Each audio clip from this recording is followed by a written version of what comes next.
Bonjour et bienvenue, voici notre tour d'horizon économique, géopolitique et boursier. Nous sommes le mercredi 7 août. Pour comprendre comment tourne la planète finance, c'est sur la bourse au quotidien et nulle part ailleurs. L'épisode du jour s'intitulera C'est la goutte d'eau qui a fait déborder les vases communicants.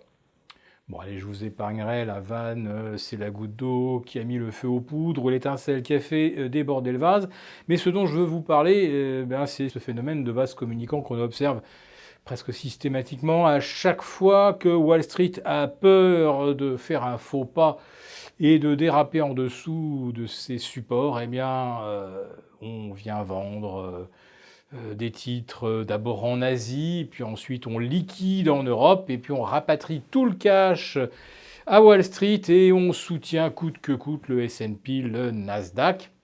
Hier soir, c'était tellement flagrant. Alors Wall Street ouvre en légère hausse, et puis à 17h30, les indices US ne gagnent plus que 0,10 à 0,20%. Et les places européennes qui affichaient plus de 1%, déçues de cette contre-performance des marchés américains, semblent ensuite basculer dans le rouge. On finit à moins 0,15 à Paris. On a perdu 60 points quasiment en ligne droite. Alors voilà, ça c'est l'interprétation que nous fournissent les observateurs sur le continent.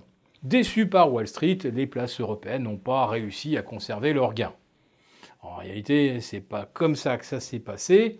C'est Wall Street ouvrant légère hausse, et puis on se désintéresse un peu de ce qui se passe là-bas pour venir profiter du rebond des places européennes, pour vendre un maximum avant la clôture.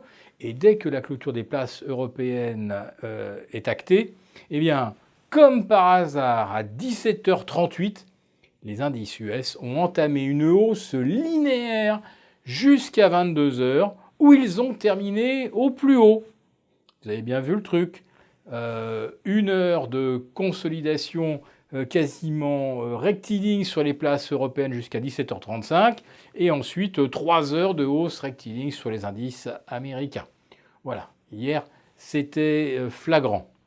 En plus de ça, pour les gérants américains, ils s'en fichent un petit peu de nous détruire pendant quelques heures, puisqu'ils se disent de toute façon demain, quand ils vont voir Wall Street à plus 1 ou plus 1,5, ils vont se racheter, ils referont la trajectoire en sens inverse, et c'est exactement ce qu'on observe ce mercredi. Le CAC 40 a non seulement renoué avec les 5297 qu'il avait testé la veille, il repasse même au-dessus des 5003. Gageons que le CAC va aller combler le CAC des 5000, va aller combler le gap des 5352 vendredi dernier. Alors, ce qui cause bien sûr le pic de stress qu'on observe depuis jeudi dernier, c'est l'escalade des tensions sino-américaines. Monsieur Larry Kudlow, hier, le conseiller spécial de Donald Trump pour les questions économiques, n'a pas vraiment calmé le jeu en expliquant que les sanctions américaines pourraient être étendues, aggravées, si les Chinois continuaient de jouer avec la devise.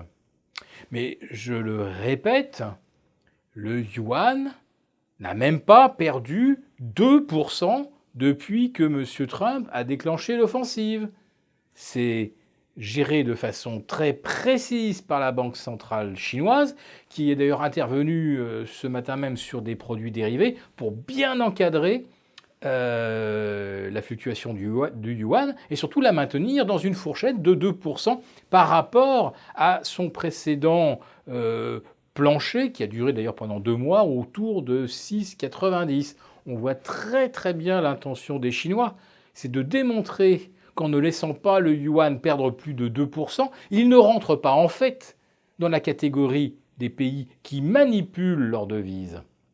Et depuis le début de l'année, je peux vous citer 10 devises qui ont perdu plus de 2, voire plus de 5% par rapport au dollar. Beaucoup de pays asiatiques, et je ne parle même pas naturellement de la Turquie ou de l'Argentine, contre lequel M. Trump n'a manifestement rien à dire sur leur façon de gérer leur devise. Donc, c'est de la propagande, clairement, ce que fait la Maison-Blanche. les marchés ne sont pas complètement dupes. En revanche, on n'est pas à l'abri du fait que Pékin pourrait riposter à de nouvelles foucades de M. Trump et, par exemple, laisser le yuan dériver en direction, pourquoi pas, des 7,20. Là, oui, là, on parlerait carrément de guerre de devises, mais ce ne serait qu'une étape supplémentaire qui a certainement déjà été étudiée, évaluée par la Chine, car, comme on le sait, Pékin ne fait jamais rien sous le coup de l'impulsion, sous le coup de la colère du moment. Tout est calculé. Je le rappelle, la Chine ne déclenche pas une guerre dont elle n'est pas certaine de sortir vainqueur. Sinon, effectivement, eh bien, elle évite le conflit. Donc, les devises, ce n'est qu'un moyen qui a été jugé opportun. On n'est pas à l'abri de nouvelles mesures de rétorsion chinoise qui ne feraient évidemment qu'aggraver le sentiment de malaise des places occidentales. Autrement dit, profitons du rebond, car à mon avis, on n'est pas sorti de l'auberge.